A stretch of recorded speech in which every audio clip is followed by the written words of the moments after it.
My father was a soldier who had a strange experience when he was 21 years old.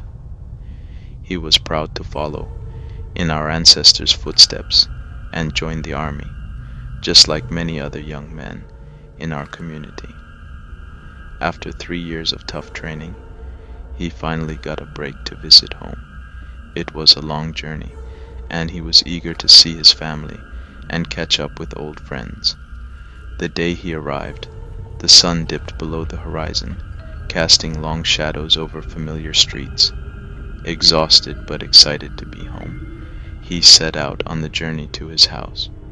As he walked through the dimly lit streets, memories flooded his mind. He remembered playing with his childhood friends and exploring the surrounding forests. Suddenly, he saw an old friend he hadn't seen in years. They hugged and exchanged pleasantries, happy to see each other again. They talked about old times and shared stories about what they had been doing since they last saw each other. My father was eager to tell his friend about his army life and his adventures in the military. As they walked down a silent street, his friend suddenly stopped in his tracks and whispered, "I can't go any further."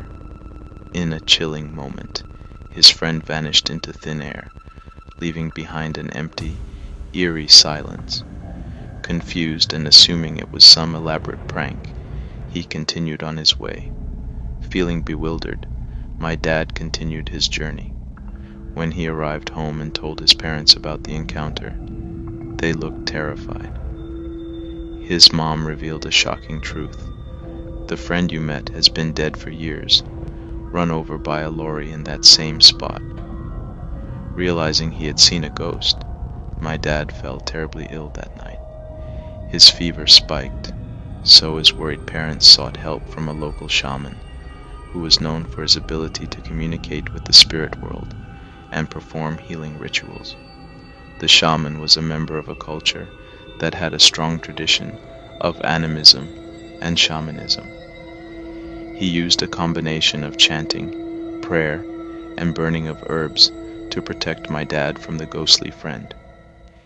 In a supernatural battle between the living and the dead, the shaman's efforts prevailed, and my dad recovered. This spooky encounter lingers as a reminder that sometimes the line between the living and the dead blurs, and not every reunion is a good idea. It's a tale that reminds us of the mysterious and sometimes chilling nature of the world we live in.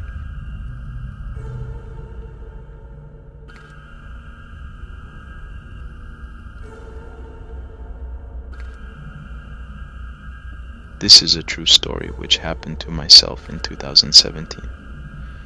I was invited by my girlfriend's parents for the first time for a dinner, and I was very excited to meet them, and the only catch was that they lived 2 hours away from London. After searching online for quite a while, I managed to find a room to stay in for the weekend. Even though it was quite busy, I was relieved. After work, I went to see my girlfriend. I stopped at a service station to buy some wine and sweets to impress her parents. I reached the hotel late in the evening after checking in. As I relaxed in my room, I suddenly heard a strange knock at the door. It scared me, but when I looked through the door's peephole, no one was there. The knocking happened again, and I felt very uneasy. I cautiously opened the door, thinking I'd find an explanation, but there was no one outside. I even searched the hallway but found no one. I tried to convince myself it was just my imagination, or a noise from another room. I focused on getting ready for dinner with my girlfriend's parents, which made me excited and made me forget about the strange knocking. But then, as I was waiting for an elevator, I met a girl who asked for directions to her room. Room 57, right next to mine. Room 58. I gave her directions, and I took the same elevator from where she got off. Things got even weirder when I was inside the elevator. Although I pressed the basement button, it suddenly stopped at the reception, and the doors opened. To my surprise, I saw the same girl in the reception area, where she was waiting for an elevator. I got scared, and I don't know how the hell I managed to close the elevator doors quickly. I went to the basement to get my car, trying to make sense of what was happening. As I drove to dinner, I couldn't stop thinking about the creepy encounter. I arrived at my girlfriend's parents' house and decided not to mention it during dinner, so as not to ruin the evening. The dinner was pleasant, but I couldn't stop thinking about the mysterious girl and the strange experience at the hotel. I wondered if there was a connection between the two. As the night ended, my girlfriend stayed with me. We talked about the strange events, and I finally told her what happened. She listened carefully, and we both agreed that it was a night filled with mysteries, leaving us curious and wondering. That night's mystery remained with me, reminding me that sometimes reality and strange things can mix. As I fell asleep, I couldn't help but wonder if there was more to the story that I hadn't discovered yet. And to this day, I still remember that day and the odd incident.